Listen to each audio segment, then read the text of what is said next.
San Francisco cannot treat another hit to the wide receiver room like ordinary July bad luck. Ricky Pearsall's knee is acting up again, Christian Kirk is limited too, and an offense built to fight for the NFC is already facing a decision that demands courage. The pressure does not stop there. A familiar face could become a possible answer. One injury has changed the RB2 race, and Fred Warner is back sounding ready to run straight through every doubt. Today we are demanding action, weighing the risks, and separating real depth from wishful thinking. Subscribe to 49 ERS Express, because contenders pay dearly when they hesitate. Ricky Pearsall was supposed to enter 2026 ready to start opposite Mike Evans. Instead, the swelling has returned in his knee, he is expected to miss time, and surgery is among the options being considered. That is serious for a player who has missed 14 games through 2 seasons. I am not going to attack Pearsall for being injured. The body does not negotiate with expectations. But I will not pretend the 49ers can sit back and watch either. Pearsall was a first-round pick in 2024, and this season carried extra weight. It was his chance to prove his availability, growth, and value before the team decides on his 5th-year option. The more time he misses, the harder it becomes to separate projected talent from the return San Francisco has received. The immediate math is ugly. Evans cannot be the only source of stability in a room where Christian Kirk is also dealing with a calf strain. That is where the problem creates a fierce opportunity. Dejon Stribling is getting reps that could speed up months of development. Christian McCaffrey described the rookie as physical, fast, and impressively built. But he also pointed to the condition that decides everything in this offense: learning the playbook well enough to play without thinking. Clay Kubiak has seen growth from Jordan Watkins and Jacob Cowing too.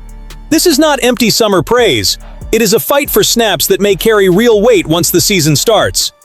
There is another overlooked test: blocking. Colton McKivitz praised Stribling, Cowing, and Malik Turner for embracing that responsibility before the pads came on. In Kyle Shanahan's system, a receiver who avoids contact cuts into his opportunities. A receiver who blocks with purpose stays on the field, fuels the running game, and earns more chances as a target. The upside does not erase the warning.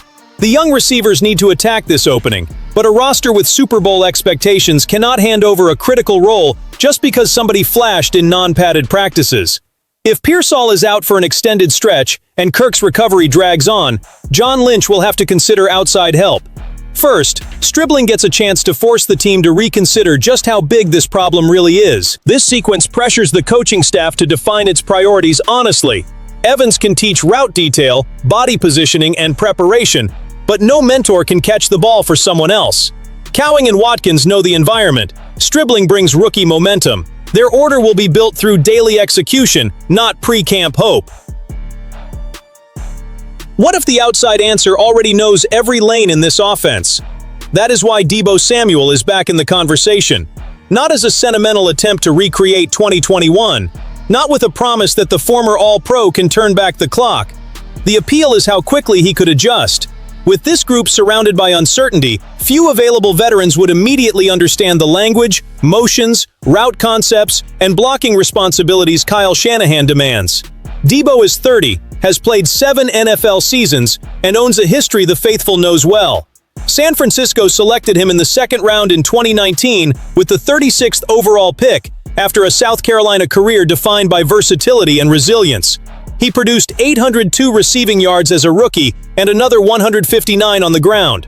2 years later came the eruption: 1,405 receiving yards, 365 rushing yards, and 14 total offensive touchdowns. He earned All-Pro honors because the conventional definition of a wide receiver could not contain him. Supporting a reunion does not mean erasing what changed. Deebo never matched that efficiency in the years that followed. San Francisco traded him to Washington in March 2025 for a 5th-round pick, and he is back on the market after 1 season with the Commanders. Any serious conversation has to begin with the player he is today, not the phenomenon he was 5 years ago. The role needs control, the price needs discipline, the expectations need adjustment. Now compare that with an ordinary depth signing. Another veteran would have to decode the offense while the calendar keeps moving. Deebo knows the timing of the motions. He knows how Shanahan manufactures matchups. He understands how one block can turn a 6-yard play into 20, and he still offers a combination of rushing, receiving, and yards after contact that is hard to find in an emergency replacement. He would not need to reclaim his old role to provide value. The tactical impact reaches beyond individual numbers. With Evans bringing size and experience on the outside, Deebo could shift between alignments, give the offense a physical answer over the middle, and restore a threat that forces defenses to think before the snap. That would ease the pressure on Stribling without closing the rookie's path. Real depth does not kill development. It keeps development from being forced before it is ready. There is a human advantage no playbook can sell. Deebo knows the demands inside that building, Shanahan's personality, and a fan base that refuses to accept a flat season. Familiarity does not guarantee production, but it lowers the risk of culture shock when the roster needs immediate help. In July, time is an asset too. My stance is aggressive. If Pearsall's tests point toward an extended absence and Deebo's price fits, Lynch should make the call. Not for a nostalgic photo opportunity, to keep an injury from defining a season built to win. The deciding question is how much Samuel can still deliver and what role he would accept.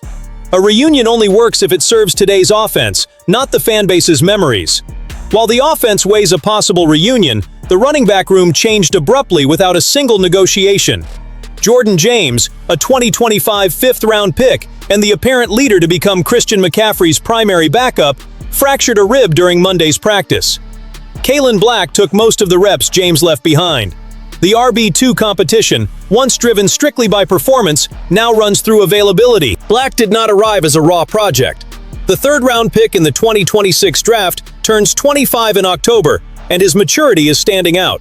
McCaffrey called him a pro, a player who knows how to work, learn, and fit in. That praise carries weight because it comes from the player whose mental pace sets the standard for that room. Talent creates the first opening. Trust in pass protection, blocking reads, and the integrity of the play design keeps a running back on the field. McKivitz supplied the most revealing detail. From the offensive line's perspective, Black hits the hole fast. He does not stop his feet. He does not second-guess the read. That style fits a system built on decisiveness and timing. When the runner hesitates, the window closes. When he cuts with conviction, the blocker's work comes alive and the defense has to react. It would be unfair to declare that James lost the job because he fractured a rib. His recovery will still shape this competition, and Black must turn camp praise into pass protection, ball security, and production once the contact intensifies. But the NFL does not freeze the depth chart out of courtesy.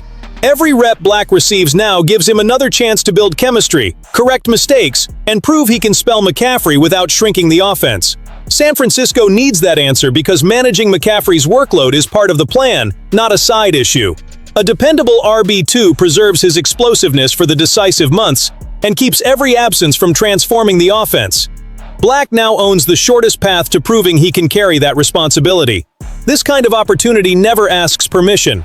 Black does not need to celebrate his teammates' pain. He needs to run like the next snap will decide his role, because it might. Then the entire script changes direction. After knee swelling, possible surgery, a calf strain, and a fractured rib, one piece of news finally arrives without demanding restraint. Fred Warner is back, healthy, flying around the field, and talking exactly the way the commander of a 49ers defense should talk.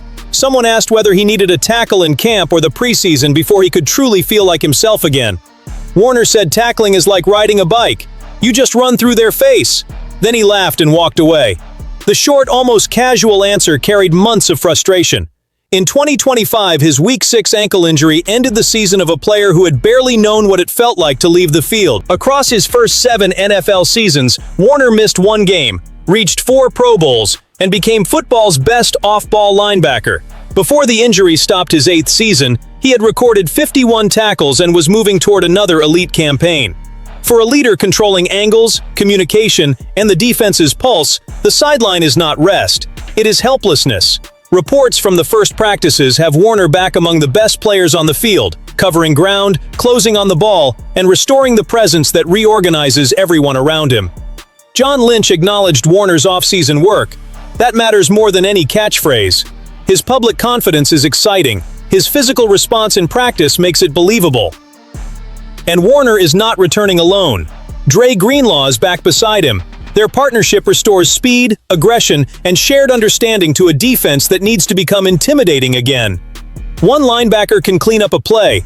2 connected players can change the way an entire unit attacks gaps, trades responsibilities, and hunts the football.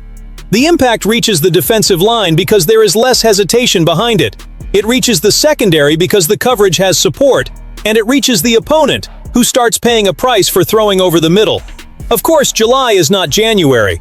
Warner still has to handle the full workload of camp, absorb contact, and reach the regular season without a setback. No responsible observer turns 2 strong practices into a guarantee of 17 games. But meeting this return with fear would be cowardly too. Warner is not acting like someone who came back to protect himself. He is taking back his territory.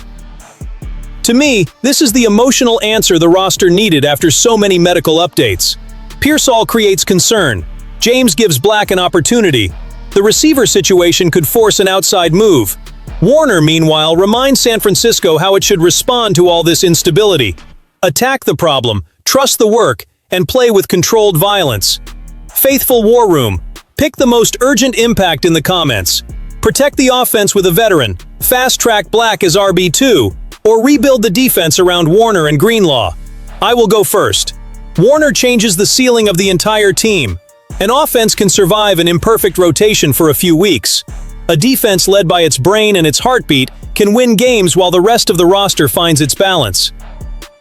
His return does not fix Pearsall's knee or complete the offense's depth chart. It does something just as valuable. It gives the 49ers certainty that their greatest defensive leader is ready to enforce the standard, not merely talk about it. 4 stories, 1 demand. San Francisco has to answer these injuries without lowering its ambition.